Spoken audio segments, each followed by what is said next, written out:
রমজান মানেই হলো পরকাল সাজাইবার মাস, নিজের আখেরাত সাজাবার, জান্নাত সাজাইবার মাস হলো রমজান। রমজানকে সামনে রেখে আল্লাহ পাক রব্বুল আলামিন ফেরেশতাদেরকে দিয়ে জান্নাত সাজিয়ে দেয়, নতুন করে জান্নাত সাজায় রমজানকে সামনে রেখে, জাহান্নামকে বন্ধ করে দেয় এবং সমস্ত শয়তান দুষ্ট জিনগুলোকে শেকলে বন্দী করে দেয়। ইজা দাখালা রমাদান ফুতিহাত আবওয়াবুল জান্নাহ ওয়া গুল্লিকাত আবওয়াবুন নার ওয়া সুলসিলাতিশ শায়াতিন। নবী সাল্লাল্লাহু আলাইহি সাল্লাম বলেন, যখনই রমজান আসে তখনই আল্লাহ পাক তার জান্নাতের সব দুয়ার খুলে দেন, জাহান্নামের দরজা বন্ধ করে দেন এবং শয়তানগুলোকে শেকলে বন্দী করে দেন। তার মানে বান্দা যেন শুধুই জান্নাতে যাইতে পারে আল্লাহ তাআলাই কুদরতিভাবে ব্যবস্থা করেন। এই জন্য রমজানে জান্নাতের ব্যবস্থা করতে পারে নাই, জাহান্নাম থেকে বাঁচার ব্যবস্থা করেন। রমজানেও শয়তানি শেষ হয় নাই, দুষ্টামি শেষ হয় নাই, আল্লাহর নাফরমানি ছাড়তে পারে নাই। আসলে এটা শয়তানের তুনো বড় শয়তান, কারণ মেন শয়তান তো বন্দি, মেন শয়তান তো শিকলে বন্দি। তাহলে এরপরও এইটা শয়তান রমজানের ভিতরে কেমনে নাফরমানি করে, তা আমার মনে হয় এইটা ওইটার চাইতে উপরে ডিগ্রিওয়ালা শয়তান। এই জন্য যে এই শয়তানে বুঝাইতে চায় যে ওই শয়তান রে বন্দি করলে কি হবে, আমি তো তার থেকে শিখতে শিখতে তারে ডিঙ্গায় গেছি, আমি তো তারে ডিঙ্গায় গেছি, আমি তো শয়তান এখন, আর আমারে আর ওয়াসওয়াসা দিবে কিন্তু। নাইলে একজন মুসলমান, একজন মুমিন আল্লাহ এবং তার রাসূল এত বেশি পরিমাণ রমজানের মর্যাদা ফজিলত এত বলছে, এত বলছে, এত বলছে, এত কিছু বলার পরেও যার বিবেকে একটু নড়াচড়া করে না, তার চাইতে নিকৃষ্ট শয়তান আর কেউ হইতে পারে না। ওইটাই শয়তান বলে। হ্যাঁ, আল্লাহ নবী সাল্লাল্লাহু আলাইহি ওয়াসাল্লাম বলেন, কুল্লু আমালি ইবনে আদামা লাহু ইল্লা সিয়াম। এক বান্দার তার সমস্ত আমল তার নিজের জন্য, নিজের আখিরাতের জন্য, কিন্তু আল্লাহ তাআলা বলে আমার বান্দার রোজা এটা ব্যতিক্রম। قال الله عز وجل فإن الصوم لي وأنا أجزي به। আমার বান্দার রোজা রাখছে শুধুই আমার জন্য, আমি নিজেই তার প্রতিদান দেব। ডান কাদের ফেরেশতাকে যেন আল্লাহ বলে, ফেরেশতা পুরা রমজান আমার বান্দার নেকি তুমি লিখবা না, আমি লিখবো, আমি লিখবো, আমি দেব বান্দার নেকি। এজন্য বাপ রমজানকে কেমনে কাটাবেন, রমজানের ফজিলত, রমজানের বৈশিষ্ট্য, রমজানের জন্য প্রস্তুতি মুমিনের আলাদা হওয়া উচিত। যাদের কলিজায় আখেরাত আছে, যাদের ফিকিরে আছে জান্নাতে যাওয়ার, যারা কবরের আযাব থেকে বাঁচতে চায়, যারা জাহান্নামের আগুন থেকে বাঁচতে চায় বাপ, তাদের জন্য রমজান ভিন্ন কিছু। রমজান মানে আলাদা মাস, রমজান মানে আখেরাতের মাস, রমজান ফিকিরের মাস, মেহনতের মাস, রাত্রি জাগার মাস। রমজান মাসে দিনের বেলা রোজা রাখবে, রাত্রিবেলা রাত্রি জেগে তারাবি পড়বে। আল্লাহ তাআলা এমনভাবে সাজাইছেন যে বান্দা 30টা দিন তুমি কষ্ট মুজাহাদা পরিশ্রম করে আমার রমজানটাকে কদর করো, 30 দিন পরে আমি আল্লাহ তোমাকে মুত্তাকি বানিয়ে জান্নাতি বানিয়ে দেব, জান্নাতি বানিয়ে দেব। এই জন্য আমরা মাহে রমজানের প্রস্তুতি, আমরা যেন রমজানে রাত্রি জাগতে পারি, আমরা যেন রমজানে রোজা রাখতে পারি, আমরা যেন রমজানে নিজেকে প্রস্তুত নিতে পারি। এই জন্য আল্লাহ তাআলা 15 দিন আগেই আল্লাহ তাআলা যেন আরেকটা প্র্যাকটিক্যাল আমার মধ্যে যেন হিম্মত, আমার মধ্যে যেন রোজার শক্তি, আমার ভিতরে যেন রমজানকে পালন করার মজবুত হিম্মত আসে।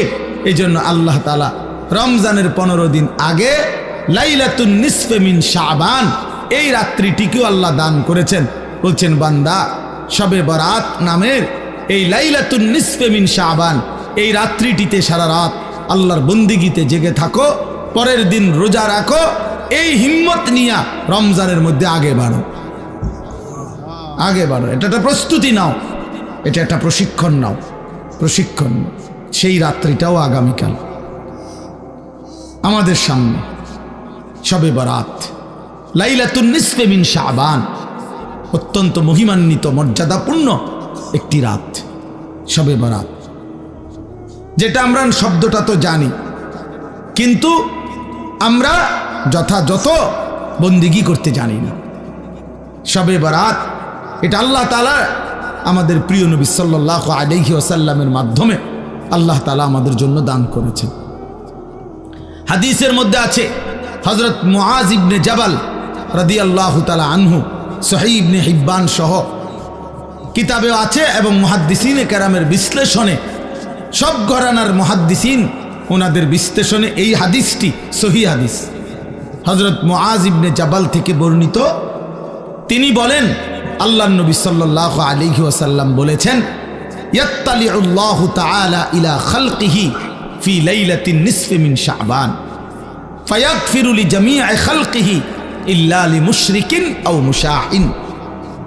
নবী সাল্লাল্লাহু আলাইহি সাল্লাম বলেন, যখনই মধ্য শাবানের মধ্য রাত্রি আসে, অর্থাৎ এই শবে বরাত আসে, তো আল্লাহ তাআলা কুদরতিভাবে একদম বান্দার কাছে প্রথম আসমানেই আগমন করেন, এবং আল্লাহ তাআলা এই রাত্রিতে সেই সন্ধ্যা থেকে ফজর পর্যন্ত রাতভর বান্দা আল্লাহর কাছে তওবা করে, ইস্তিগফার করে, দোয়া করে, কান্নাকাটি করে, বারবার নিজের গুনাহ মাফ চায়, আল্লাহর কাছে চোখের পানি ফেলে, তো আল্লাহ তাআলা তার কোটি কোটি বান্দাকে সারা রাত ভর মাফ করতে থাকে।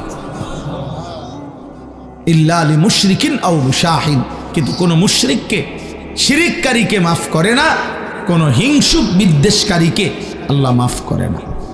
তাইলে প্রিয় ভাই বাবা, আপনাদের জন্য এটা গুরুত্বপূর্ণ, এটা বোঝা উচিত। খুব ব্যাখ্যা আমি করতে চাই না, ছোট্টভাবে প্রথম এই শবে বরাতের কথাটা এটা বলতে চাই যে শবে বরাত এটা ফার্সি শব্দ, সব অর্থ রাত, বারাত অর্থ মুক্তি, মুক্তির রাত। এই রাত্রে যেহেতু আল্লাহ তাআলা গুনাহ মাফ করে জাহান্নাম থেকে মুক্তি দেয়, এজন্য এটাকে শবে বরাত আমাদের এই হিন্দুস্তান, এই উপমহাদেশে এটাকে বলে। আর হাদিসের ভাষায় লাইলাতুন নিসফে মিন শাবান, শাবান মাসের অর্ধরাত, মধ্যরাত, মানে মাঝামাঝি অবস্থানে। এইটা আগামীকাল সন্ধ্যায়, অর্থাৎ আরবি চাঁদের কারণে, চাঁদের হিসাবে দিন শুরু হয় একটা পূর্ণাঙ্গ সন্ধ্যা থেকে।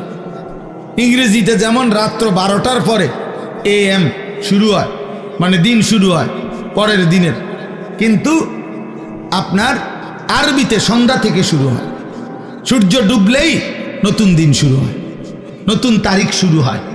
তো আগামীকাল, আজকে তো সন্ধ্যা থেকে 14 তারিখ, তা আগামীকাল যখন সূর্য ডুববে তখনই 15 তারিখ, তখনই 15 তারিখ।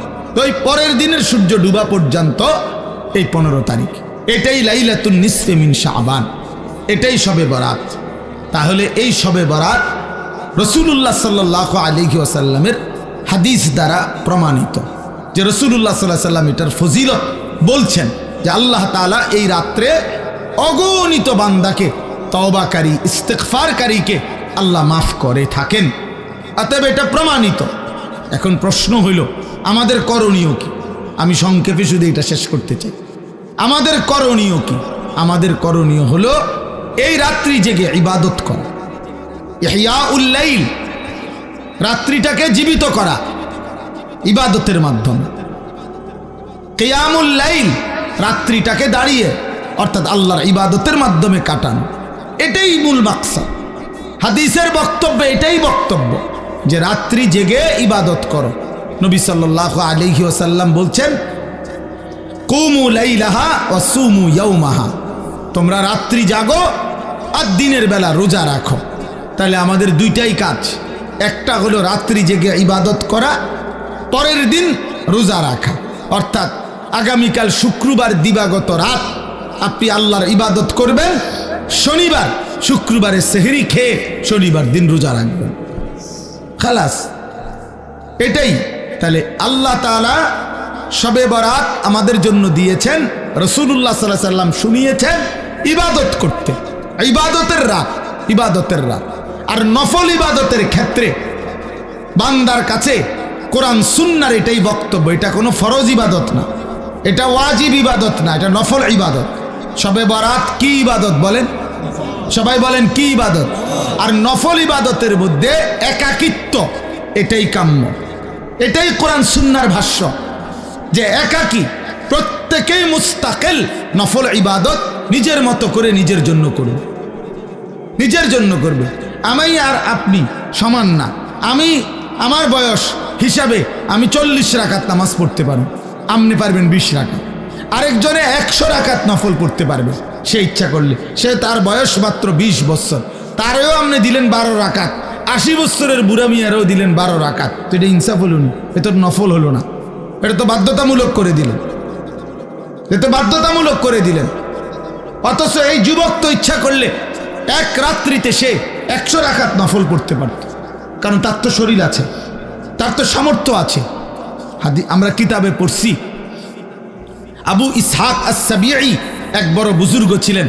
উনি বলছিলেন, যুবক যৌবনকালে এমন হাজারো রাত, শত শত রাত আমার জীবন থেকে গিয়েছে, যেই রাত্রিগুলোতে আমি এক রাকাতে পুরা সূরা বাকারা 3.5 পারার মতো পুরাটা তেলাওয়াত করে ফেলেছি,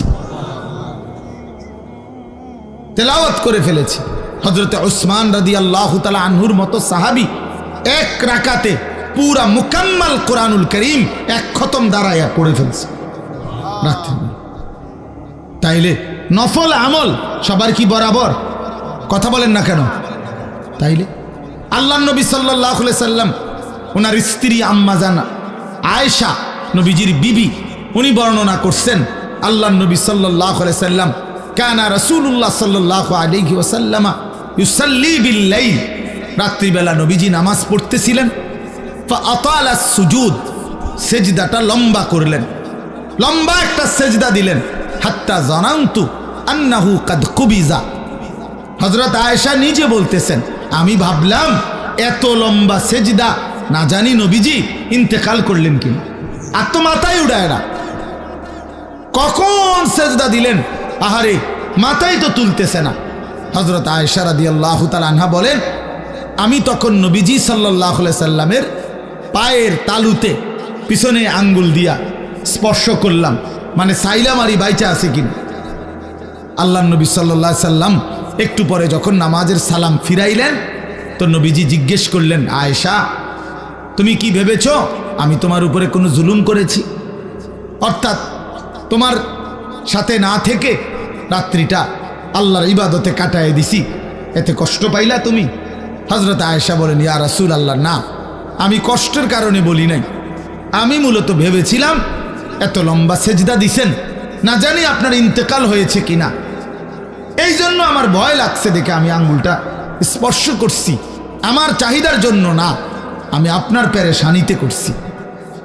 তো আল্লাহর নবী সাল্লাল্লাহু আলাইহি ওয়াসাল্লাম বললেন, আয়েশা তুমি কি জানো আজকের রাত কোন রাত? তখন হযরত আয়েশা বললেন, জানি না ইয়া রাসূলুল্লাহ, আপনি জানেন, আপনি বলেন। তো আল্লাহর নবী সাল্লাল্লাহু আলাইহি ওয়াসাল্লাম বলেন, এই আজকের রাত্রি হচ্ছে লাইলাতুন নিসফি মিন শাবান, এটাই শবে বরাত, এটা শাবানের মধ্যরাত।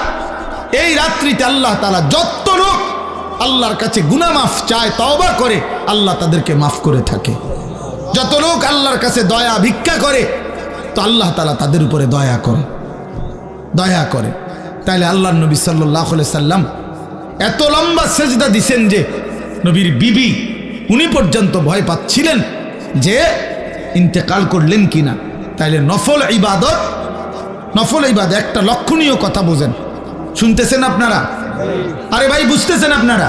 আপনার ইনসাফে কি বলে যে আমার বিবি, আমি নামাজ পড়তেছি, আজকের রাত্রি এত গুরুত্বপূর্ণ, কিন্তু উনি ওনার বিবিকেও, অর্থাৎ এতটা আলাদা যে একত্রে না, তুমিও বসো, তুমি আমরা দুজন মিল্লা গড়ি ধরো, তুমিও 15 মিনিট সেজদা দিবা, আমিও 15 মিনিট সেজদা দিব, তুমিও আধা ঘন্টা লাগাইয়া নামাজ পড়বা, আমিও আধা ঘন্টা লাগাই পড়ব, এরকম কথা বলছেন এখানে। তাইলে বোঝা গেল নফল ইবাদত প্রত্যেকের শরীর স্বাস্থ্য সামর্থ্য অনুপাতে প্রত্যেকের জন্য আলাদা আলাদা। প্রত্যেকের জন্য কি বলেন না, আলাদা আলাদা আলাদা আলাদা আলাদা আলাদা। তাহলে শবে বরাত হাদিস দ্বারা প্রমাণিত। কি দ্বারা প্রমাণিত? ওলামায়ে কেরাম, আসলাফ, পূর্বপুরুষদের, মনীষীদের, বুজুর্গদের কথার আলোকেও শবে বরাত প্রমাণিত। এই রাত্রি ইবাদতের রাত, এটা প্রমাণিত কথা। এই রাত্রির কথা আল্লাহ নবী সাল্লাল্লাহু আলাইহি সাল্লামের হাদিসের মধ্যে আছে এবং 8 জন সাহাবী এই মুআজ ইবনে জাবালের এই হাদিসটা, আরে ভাইয়া কথা বলো না, বাপ কথা বলো না, রাস্তায় কথা বলতেছো কারা? আহারে বাবা, একটু পরে আসো, এক ঘোষণা দিবে, সোজা হইয়া বসতে বলবে সবাই, ভাইয়া একটু পরে বলবে, কিছুক্ষণ আর একটু ধৈর্য ধরো ভাইয়া, আর কষ্ট হইতেছে ছেলেদের, এই এক্ষুনি বলবে ইনশাআল্লাহ, কিছুক্ষণ পরেই বলবে, সিরিয়াল ধরে বসেন, মূল পর্ব শুরু হবে।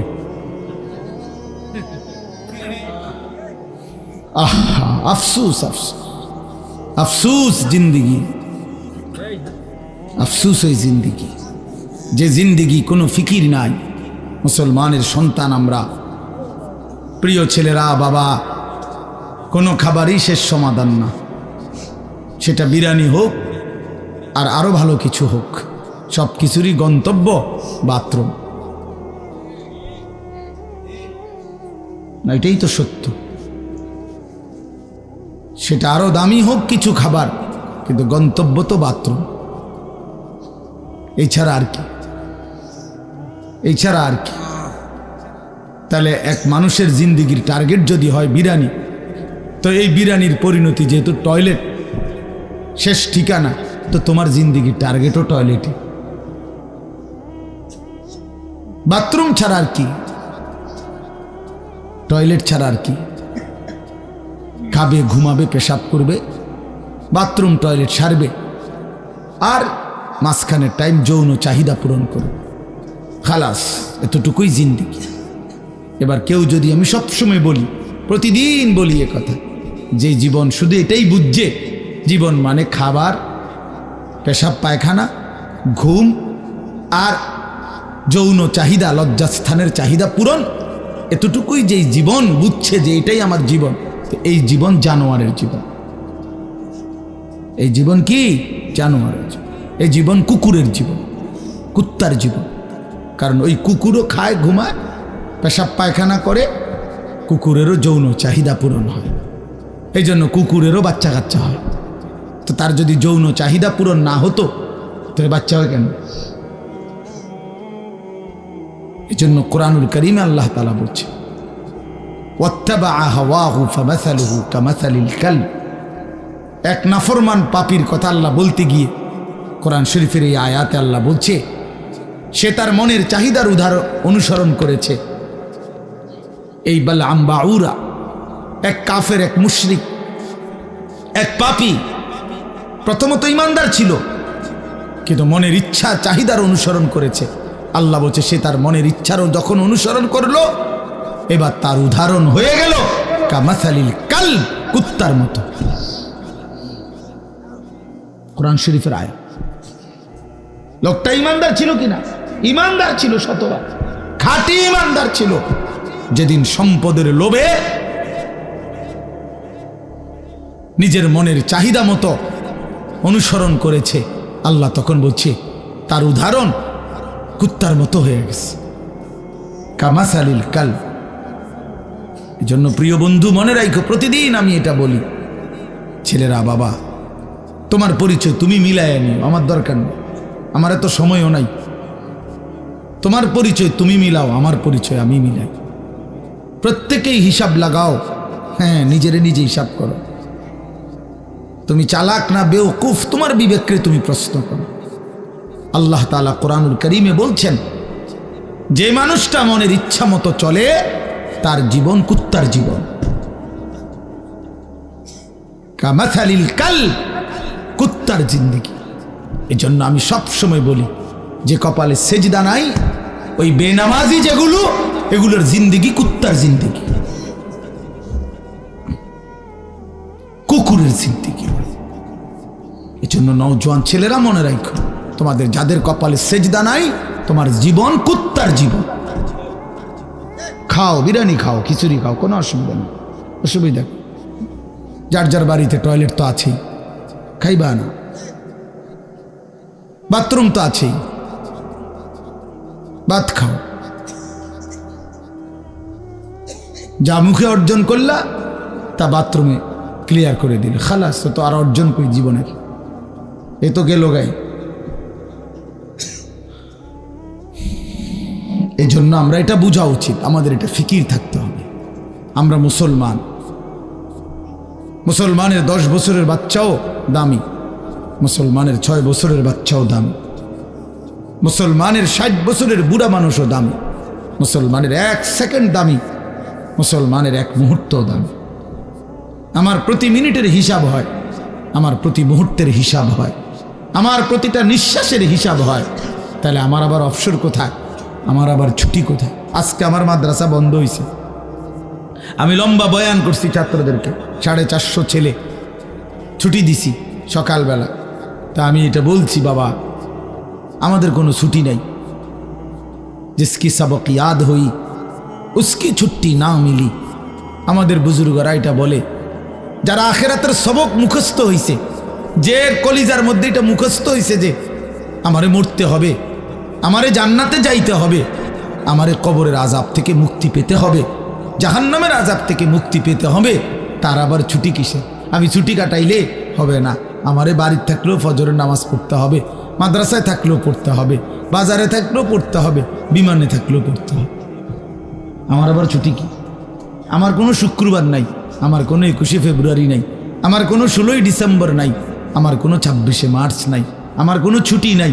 আমার প্রতিদিনই ডিউটি, আমার নামাজ প্রতিদিনই, আমি হালাল পথে চলতে হবে প্রতিদিনই, আমার চরিত্র হেফাজত করতে হবে প্রতিদিনই, কারণ আমার কলজার মধ্যে এটা বুঝে আইছে যে আমার আখিরাত আছে, আমার পরকাল আছে, আমাকে মরতেই হবে।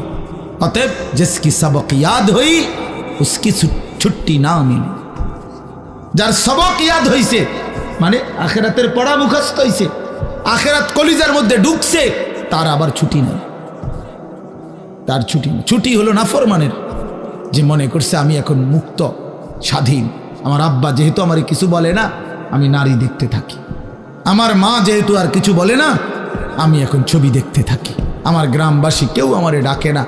আহ, তোমারে কেউ ডাকে না বাবা, তোমার চুল জানোয়ারের মতো, তোমার চুল বেঈমানের মতো, তুমি পেশাব করে টয়লেটে ঢিলা কুলুক টয়লেট পেপার ব্যবহারের গুরুত্বও নাই, পাক নাফাকের ধার ধারণা।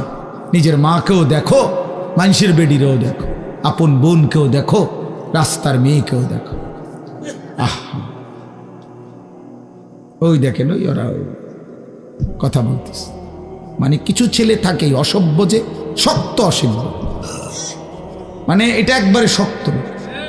কিছু ছেলে এত নিকৃষ্ট বেয়াদব যে তার কথা হইল, আমি হুজুর জীবনেও কারো কথা শুনি না, আপনারটারে হঠাৎ করে শুনি না কি করব? হ্যাঁ হ্যাঁ, বাস্তবতা এটা। মানে এত বড় নিকৃষ্ট বেয়াদব যে আমি আসছি হুজুরে খিচুড়ি খাইতাম, হ্যাঁ, যেহেতু আপনার কথার কারণে দেরি হইতেছে দেখে বইয়া রয়েছি নিরুপায় হইয়া, কথা বুঝছেন না? হ্যাঁ, কাজে আমি যেহেতু কারো কথা শুনি না, আমি নজর রাখি ছেলে মিয়া, এটা আমার সারা জীবনের অভ্যাস। এই জন্য আমি 1 মিনিট বললো, আমি হাসাহাসি তামাশা পছন্দ করি না।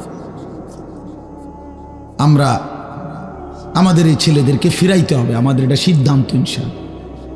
আলহামদুলিল্লাহ, আমরা আমাদের মাদ্রাসায়, আমার যে ক্যান্টনমেন্টের মাদ্রাসা, এই 8 তারিখ গত শনিবার আল্লাহর দয়ায় আমরা শুধু 16 বছর থেকে 30 বছর যাদের বয়স এমন ছেলেদের আলাদা ইসলাহি মজলিস করছি, সকাল 10টা থেকে 4:30 পর্যন্ত। আমার মাওলানা ইয়াহিয়া বয়ান করছে, আমরা বয়ান করছি, আমার শায়েখ আল্লামা মুফতি মুশতাকুন নবী সাহেব, মুফতি আমজাদ সাহেব, মুফতি ইউসুফ বিন ইকবাল, ওনারা সব বয়ান করছেন, একজন বড় ডাক্তার বয়ান করছেন ধারাবাহিক ছেলেদের চরিত্র আখলাকের উপর। প্রায় 600 ছেলে শুধু এই বয়সী আসছে, আলহামদুলিল্লাহ। শুধু নওজোয়ান 16 থেকে 30, 30-এর নিচে। তবে আমরা আরও বড় স্বপ্ন আছে ইনশাআল্লাহ। তো বললাম যে এটা আমার ইচ্ছা, আমার ছেলেরা বদলাইতে হবে আল্লাহর দয়ায়, ছেড়ে দেওয়ার কোনো সুযোগ নেই। আজকে অভিভাবকরা সন্তানকে ছেড়ে দিস। 16 বছরের একটা ছেলেকে এবারটা নিয়ন্ত্রণ করতে পারে না। এবারটা বলে একটা বাপ হয়েছে, বেটা অপদার্থ কথাকার বেটা আইসে দুনিয়াত বাত কত আর বন খাইতো আর বিড়ি খাইবে গপ মারে ফালতু। তোমার 14 বছরের একটা ছেলেকে তুমি এক ওয়াক্ত নামাজ পড়াইতে পারো না, তুমি একটা বাপ হইছো বেটা। তোমার 14 বছরের মেয়েটাকে পর্দানসীন চরিত্রবান বানাইতে পারলা না, তুমি একটা মা হইছো। ফালতু কোথাকার, জিন্দিগি বুঝেই না। বাপের কলিজার মধ্যেও দুনিয়া, সন্তানের কলিজার মধ্যেও দুনিয়া। হিসাব হইল এটাই আসলে। বাপেও বিড়ি খায়, ফুতেও বেড়ি চায়, আর কি তা এক ডকের। বাপে চা দোয়ানে বইয়া টেলিভিশন চায়, ফুতে অসৎ বন্ধুদের সাথে একসাথে বসে মোবাইল চায়। খালাস, বরাবর সাওয়া সাওয়া বরাবর। যার কারণে বাপেও বুঝে আমার সন্তানরে ডাক দিয়ে লাভ হইতো না, আমি ডাক দেব কেন? সেই হিম্মত তো থাকতে হবে, সেই সাহস তো থাকতে হবে। কলিজার ভিতরে আখিরাতের ফিকির যার আছে, যে পরকালকে বিশ্বাস করে, খবরকে বিশ্বাস করে, তার চোখের পানি পড়ার কথা, সে চিৎকার করার কথা যে তুমি আমার সন্তান বাবা, তুমি যদি জাহান্নামী হও, আমি বাপ এটা কেমনে সইব? কেমনে সইব আমি? আমার ছেলে হইয়া যদি মুসলমানের ঘরে জন্ম নিয়া যদি আমার ছেলে কোনোদিন ফজরের নামাজ না পড়ে, আমার এই জিন্দিগির অর্থ কি? আর আমার ফুতের জিন্দিগির অর্থ কি? আমি কিসের বাপ, আমার ফুতে কিসের মুসলমান? কি মিয়া, কার ঘর এটা?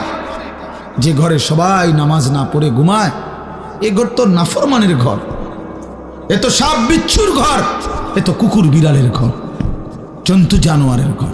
আল্লাহর নবী বলছে যে ঘরে আল্লাহর জিকির নাই, খোদার কসম নবী বলছে ওইটা কাল বাইতিল খারিব, ওইটা সারা বাড়ি, আলগা বাড়ির মতো।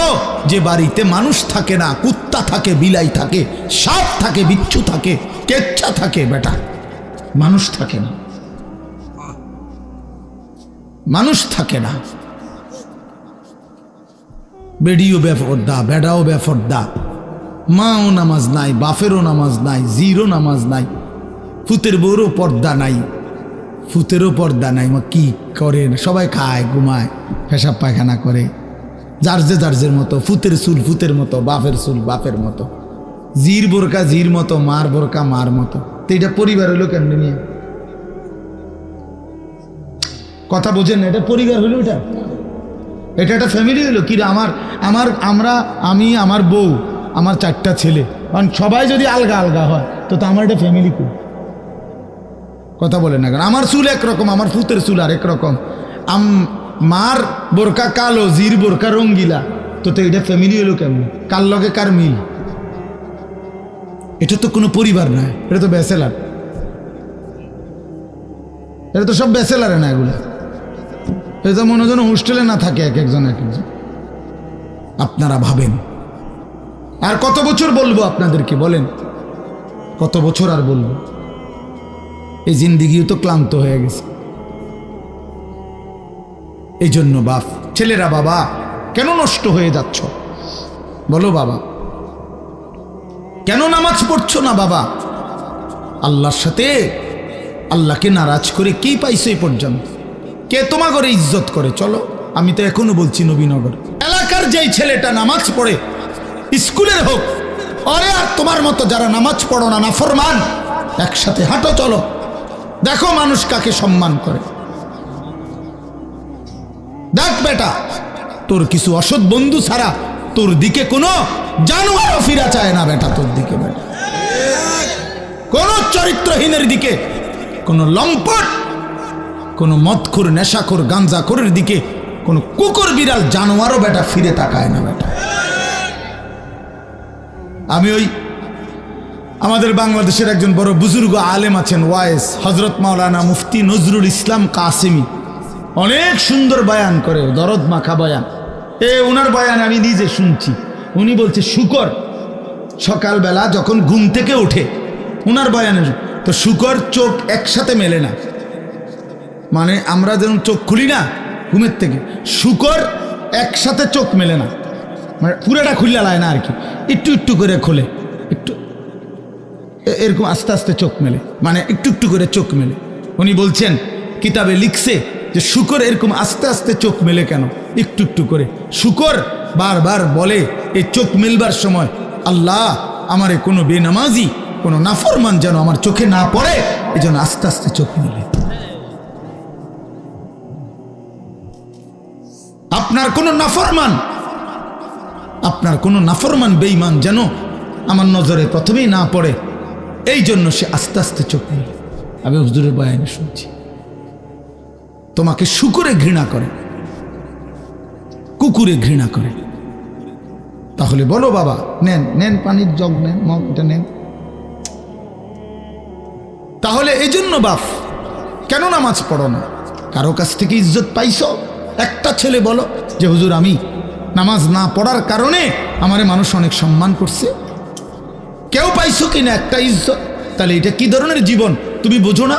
আমরা বুঝি না আমার ঘরে মানুষ মহব্বত করে না এটা আমি বুঝি না? কথা কও না দুলাম, আমি এটা বুঝি কিনা, তুমি বুঝো কিনা? তো মানুষের অনুভব হয় না? এটা তো অনুভব হওয়ার বিষয় যে আমার তো একটা বুঝ আছে যে মানুষ আমারে ভালোবাসে কিনা, ঠিক কিনা বলেন না কেন? আমারে এই হাজি সাহেব যদি মহব্বত না করতো তো আমি প্রতি বছর আইলাম কেন? 50,000 টাকার জন্য নাকি 1 লাখ টাকার জন্য? এখানে আমি মেয়ে বিয়ে দিছি এখানে মিয়া, তাইলে ভালোবাসার জন্য, আল্লাহর জন্য, মহব্বতের জন্য। তাহলে বোঝা গেল তোমরা ছেলেরা বাবা, আমি রাত হয়েছে এই জন্য দেরি করতে চাই না, তোমরা একটা ছেলে হইলো ভাইবো, তুমি ইনসাফের সাথে তোমারে মানুষ ভালোবাসে কিনা, এই সমাজের মানুষ তোমার দিকে তাকাইলে কি মনে করে তুমি বুঝো না? তুমি বুঝো না ভাইয়া? কি পাইছো নামাজ না পড়ে? নারী দেখতে দেখতে, উলঙ্গ ছবি দেখতে দেখতে অর্জনটা কি? অর্জনটা কি? কিচ্ছু না, ধোকা খাইছ। এই জন্য আগামীকাল রাত আমি অনুরোধ করলাম, আগামীকাল শবে বরাতের এই রাতে আলাদা আলাদা, শবে বরাত উৎসব না, শবে বরাত অনুষ্ঠান না, শবে বরাত বিরিয়ানি না, শবে বরাত খিচুড়ি না, শবে বরাত জিলাফি না, শবে বরাত ইবাদত। কথা বলেন কি?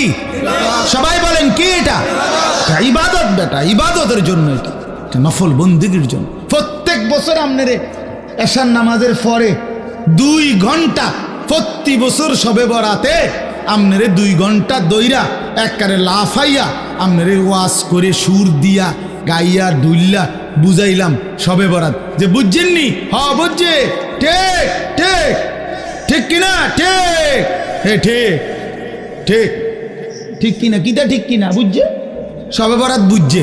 তা হুজুর এবার মুনাজাত দিয়া দেন, সবাই 4টা জিলাফি দিয়া দেন, হ্যাঁ শবে বরাত বুঝছে, ওটা বাইর গিয়ে শুইয়া লাইছে। তো আপনারা তো যে 30 বছর ধরে প্রত্যেক বছর এসার পরে শবে বরাত এটা বুঝাইতেই আছে, তো আপনি অনও বুঝছেন না? এটা এমনও বুঝছেন না? আপনি আমল করবেন তাহলে কোন বছর শুরু করবেন? কোন বছর? আপনার প্রত্যেক বছরে ওয়াজে কইতে হবে। এটা আমার কথাটা বুঝছেন নি আপনি? আপনি এটা বুঝছেন না? তাতে এটা না বুঝার কি আছে? বলেন চাচা, এটা না বুঝার কি আছে? সহজ কথা যে সন্ধ্যা থেকে নিয়ে ফজর পর্যন্ত আপনি আল্লাহর ইবাদত করবেন, ঠিক আছে না কথা? কতক্ষণ জিকির করবেন, কতক্ষণ তেলাওয়াত করবেন, কতক্ষণ বারবার দোয়া করবেন, বারবার 2 রাকাত, একবার 4 রাকাত, একবার 12 রাকাত, একবার 6 রাকাত, আবার কাঁদেন, আবার দোয়া করেন, প্রয়োজনে একটু বিশ্রাম করেন, রাত্রিবেলা সেহরি খান, তসবিহ পড়েন, আল্লাহর কাছে দফায় দফায় দোয়া করেন। বান্দা নবীজি বলছে, উম্মত দোয়া করে কখনো ক্লান্ত হইও না। দোয়া করতে করতে যা কইছি হুজুর একবারে লম্বা করে বিস্তারিত সব কইয়া লইছি আল্লাহরে, না না, আল্লাহ বলছে বান্দা বারবার বলো, বারবার বলো, বারবার বলো, বারবার বলো, তুমি বলবা যতবার আমি শুনবো ততবার, আমি শুনবো ততবার, তুমি বলতে থাকো, তুমি বলতে থাকো। ফাওয়াল্লাহি লা ইয়ামাল্লাল্লাহু হাত্তা তামাল্লু, আল্লাহর নবী বলেন, বুখারীর হাদিস, আল্লাহর কসম উম্মত তোমরা চাইতে চাইতে ক্লান্ত হয়ে পড়বা, আল্লাহ দিতে দিতে ক্লান্ত হবে না, আল্লাহ ক্লান্ত হয় না, তুমি বলতে থাকো। তাহলে সারা রাত প্রত্যেকে মসজিদে, বারান্দায়, ঘরে, আপনার যেমনি সুবিধা হয়, যার যেমনি সুবিধা হয়, যে যেখানে যতক্ষণ কুলায়, সবাইরে বরাবর করার কি দরকার? বরাবর করার কি দরকার? বয়স্ক মানুষের শরীরের সক্ষমতা আর জওয়ানের সক্ষমতা বরাবর। তাইলে এই জন্য আপনাদের ছেলেরা তোমাদের কাছে বাবা অনুরোধ করছি, সবাই না বুঝলে অসুবিধা নাই, একজন যদি বুঝো তো তোমার জন্যই আমি বললাম, নিজের ফিকির করো বাবা, গুনাহ থেকে ছাড়ো বাপ। জীবনটা সুন্দর না করলে আমরা মরেই যাব, এটাই সত্য। কত কিশোর, কত নওজোয়ান বাবা কবরে চলে গেছে বাপ। তুমি নিশ্চিত তোমার এই জওয়ানি থাকবে না, 3 অবস্থা হবে, হয় তুমি বৃদ্ধ হয়ে যাইবা, নয়তো রোগ, কোনো বড় সড়ো কোনো রোগ আইসা তোমারে দুর্বল করে দিবে, আর নয়তো মৃত্যু এসে তোমারে থামাই দিবে। তুমি এক অবস্থার উপরে 30 বছর থাকবা না, তুমি এক অবস্থার উপরে 20 বছর থাকবা না বন্ধু। হয় রোগ আক্রান্ত হয়ে যাইবা, নয়তো বৃদ্ধ হইয়া যাইবা, আর নয়তো কবরে চলে যাইবা। তোমাকে ছেড়ে দিতে হবে দুনিয়া, তোমাকে এই জওয়ানি ছেড়ে দিতে হবে। এই জন্য আমি অনুরোধ করছি প্রত্যেকটা নওজোয়ান আগামীকালকে রাত্রে জাগার সিদ্ধান্ত নাও। বলো ইনশাআল্লাহ। তোমার মতো করে দিনে প্রয়োজনে একটু ঘুমায় নাও, দিনের বেলা জোহরের পরে আসরের আগে একটু বিশ্রাম করে নাও, কোনো অসুবিধা নেই। রাত্রি যাতে জাগা যায়, মানে রাত্রি একটু বেশি জাগবার আশায় দিনে একটু বিশ্রাম করে নেন।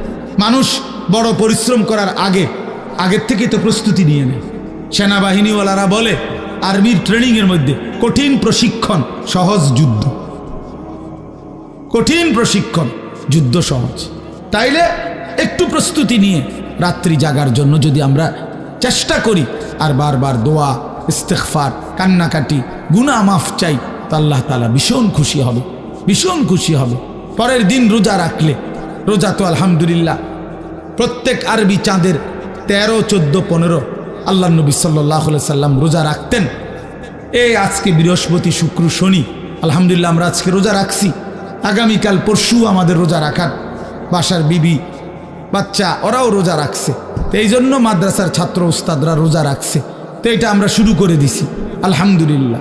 এই জন্য বললাম রোজা রাখার চেষ্টা করলে, মাহে রমজান আমাদের সামনে, আল্লাহ তাআলা বড় বেশি মহব্বত করে বলছে, বান্দা রমজান কদর করলে আমি ওয়াদা দিলাম 1 মাসে আমি তোমাদেরকে মুত্তাকি বানিয়ে জান্নাতি বানিয়ে দেব। জান্নাতি বান্দা আমি জান্নাত দিতে চাই, বান্দা আমি জান্নাত দিতে চাই। আল্লাহ তাআলা কোরআনে কতভাবে বলছে, কতভাবে যে আমার বান্দা আমি জান্নাত দিতে চাই, তুমি নেও বান্দা। ওয়াসারিউ ইলা মাগফিরাতিম মির রাব্বিকুম ওয়া জান্নাতিন, আল্লাহ বলে আমার বান্দা জলদি আসো, আমার থেকে মাগফিরাত নাও এবং আমার জান্নাত নাও। ধরো বান্দা ধরো, আমি দিতে চাচ্ছি তোমার। আল্লাহ নবী সাল্লাল্লাহু আলাইহি সাল্লাম বলছে, হাসরের ময়দানে আল্লাহ জাহান্নামে ফেলে দেওয়ার পরেও ফেরেশতাকে আবার বলবে, ফেরেশতারা আখরিজু মিনান নার মান কানা ফি কলবিহি মিসকালু হাববাতিন মিন খারদালিন মিন ঈমান। আল্লাহ বলবে ফেরেশতারা, এই যে জাহান্নামে যাদেরকে ফেলছো ওদের ভিতরে আবার তালাশ করো, যদি আমার এমন একজন বান্দাও পাও যার দিলের মধ্যে 1 বিন্দু সরিষার দানা পরিমাণ ঈমান বাকি আছে, তো তাকেও জাহান্নাম থেকে তুলে আমার জান্নাতে দিয়ে দাও। কি পরিমাণ আল্লাহ পাক জান্নাত দিতে চায়। আমরা হাদিসে পড়ছি, আল্লাহ নবী সাল্লাল্লাহু আলাইহি সাল্লাম বলছেন, 2 ব্যক্তিকে আল্লাহ তাআলা জাহান্নাম থেকে উঠাবে, জাহান্নাম থেকে তুলে আনবে, তুলে আইনা মাঝখানে জান্নাত এবং জাহান্নামের মাঝখানে খালি জায়গায় রাখবে। রাখবার পরে মানে বসাইবার পরে, একবারে হাদিস এটা, বসাইবার পরে আল্লাহ আবার বলবে ওই 2 জনকে, যাও জাহান্নামে আবার ঝাঁপ দাও, মানে আবার যাও জাহান্নামে যাও গা।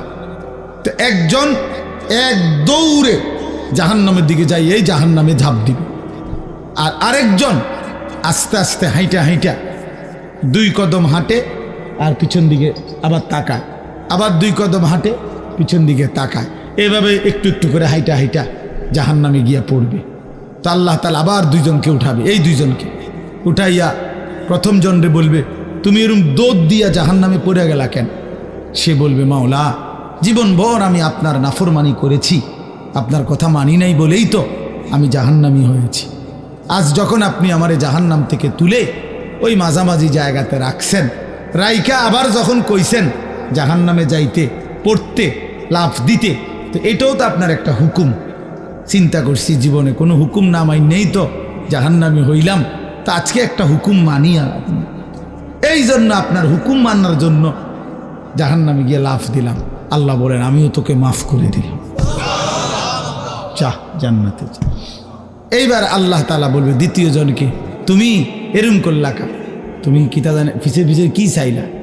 তো সে বলবে মাওলা আমি তো জাহান্নামী, আমার আযাব তো হচ্ছিলই, তো আপনি যখন আমার এই জাহান্নাম থেকে তুলে এই খালি জায়গায় আইনা বসাইলেন, আমি ভাবছি আপনার মায়া লাগছে, আমারে দয়া করবেন, আমি মনে করছি আমারে মাফ করে দিছেন বা মাফ করে দিবেন, এই জন্য উঠাইয়া আনছে। এখন আবার যখন আমারে জাহান্নামেই পড়তে কইছেন, যেন আমি একটু একটু আগাইয়া পিছন দিকে চাই, আপনি কোনো ডাক দেননি আমারে, আপনার মায়া জানি আবার লাগেনি কোনো, আপনি আমারে ডাক দেননি। তো আল্লাহ তাআলা বলবেন বান্দা আমি তোকেও মাফ করে দিলাম, যা তুইও আমার জান্নাতে যা। এইভাবে আল্লাহ তাআলা বান্দাকে মাফ করতে চায় বাপ। এই জন্য হে চাচা সুন্দর কথা বলছে, দেখছো আর কি করতে হবে, এটা কিন্তু দিলের কথা, আর কি করতে হবে। প্রিয় নওজোয়ান, আমরা মুসলমান, আমরা মোমেন, আমাদেরকে আল্লাহ জান্নাত দিতে চায়, মাফ করতে চায়, জাহান্নাম দিতে চায় না। আমাদের নবী সাল্লাল্লাহু আলাইহি সাল্লাম বলছেন উম্মত আমি তোমাদেরকে জাহান্নাম থেকে কিভাবে বাঁচাইতে চাই। নবীজি একটা উদাহরণ দিছে, ওয়া আনা আখিযুম বিহুজাজিকুম। আপনার দিকে আসেন একটু আজ্ঞা, এখানে বসেন না, আজ্ঞায় বসেন। মানে কেউরে যদি আমি ফিরাইবার জন্য যে হাতে ধরে বললাম ভাই আয়ালাও তুমি যাইও না ওইদিকে, তো সে বলে টান দিয়ে হাত ছাড়াইয়া ফেললো, বুঝেন নাই? এবার আমি তারে বললাম যে ভাই কাঁধে হাত দিয়ে, ভাই ভাই ভুল করো না, আগুনের দিকে যাইও না, আও তুমি ফিরে আসো। তো সে আমার হাত কাঁধের থেকেও আপনার সরাইয়া ফেললো, সরেন মিয়া, আমারটা আমি করুন, আপনার কি? তো আমার হাতে ধরা হাতও কি করে দিল, ছুড়ে দিল, ফেলে দিল, কাঁধে রাখা হাতও ফেলে দিল।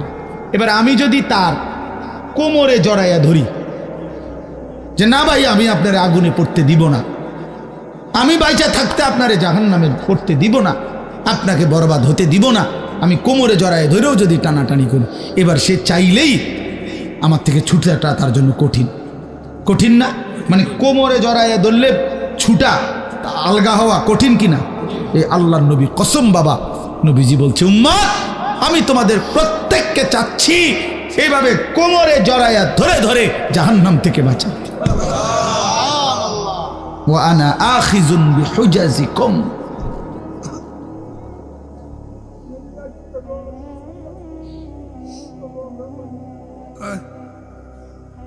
ওয়া আনা আখিযুন বিহুজাজিকুম, আমি তোমাদেরকে কোমরে ধরে ধরে আমার এক এক উম্মতকে জাহান্নাম থেকে বাঁচাইতে চাইছি। এবার ভেবে দেখো ভাইয়া, তোমার জন্য নবী কত কাঁদছে, কতটা ফিকির করছে।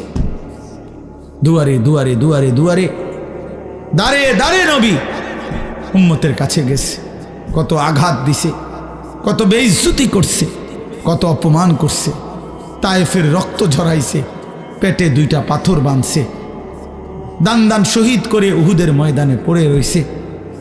হ্যাঁ, সারা রাত চোখের পানি ফেলছে, আর দিনের বেলা দুয়ারে দুয়ারে, হাটে ঘাটে, মাঠে বাজারে, সর্বত্র নবীজি মানুষকে আল্লাহর দিকে ডাকছে কিনা? কভি আরশ পর, কভি ফরশ পর, কভি উনকে দর, কভি দর বদর, গমে आशिकी तेरा शुक्रिया, मैं कहाँ कहाँ से गुजर गया, कभी हो रास्तों में तन्हा, कभी हो गुरूद सहरा, मैं जुनू का हम सफर हूँ, मेरा कोई घर नहीं है। নবী যেন এটা বলতেন, কখনো উপরে, কখনো নিচে, কখনো অন্যের দ্বারে, কখনো দুয়ারে দুয়ারে, আল্লাহর রাস্তায় প্রতিটা দুঃখ বেদনা, প্রতিটা আঘাত, মাওলা তোমার শুকরিয়া, তোমার জন্যই সয়েছি। গমে आशिकी तेरा शुक्रिया, मैं कहाँ कहाँ से गुजर गया, তবুও আমি কই থেকে কই চলে গেছি, কোত্থেকে কই ফেরি করছি। কভি রাস্তু মে তনহা, কখনো রাস্তায় একাকী ছিলাম, একাই বলে গেছি। কভি হো গুরুদে সাহারা, কখনো মরুভূমিতে একাকী হাঁটতে থাকছি। যদি আমার এক উম্মত আল্লাহর দিকে ফিরে আসে, মাই জুনু কা হাম সফর হো, আমি যেন এক নেশা পাগলের মতো সফর করছি, যে দেখি খুঁজে আর কেউ ফিরে কিনা, আর কেউ ফিরে কিনা, আর কেউ ফিরে। মেরা কোই ঘর নেই, আমার কোনো ঘর নাই, আমার ঘর আখিরাত, আমার ঘর জান্নাত। আল্লাহ তাআলা আমাদের সবাইকে তৌফিক দান করেন।